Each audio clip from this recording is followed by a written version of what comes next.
منبری خطیب روز عاشورا براتون داستان کربلا بگه.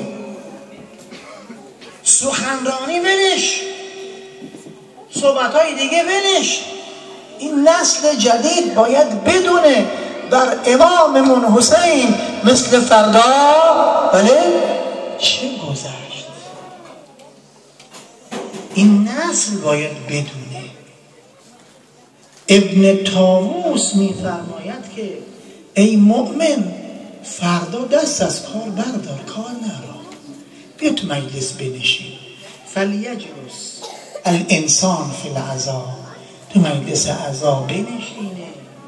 لقراءت ما جرى، تا منبری محترم روزه بخواند و شما گوش کنید که چه اتفاقی افتاد علی ذریت سید الانبیا، بر بچه های فاطمی چه گذشت.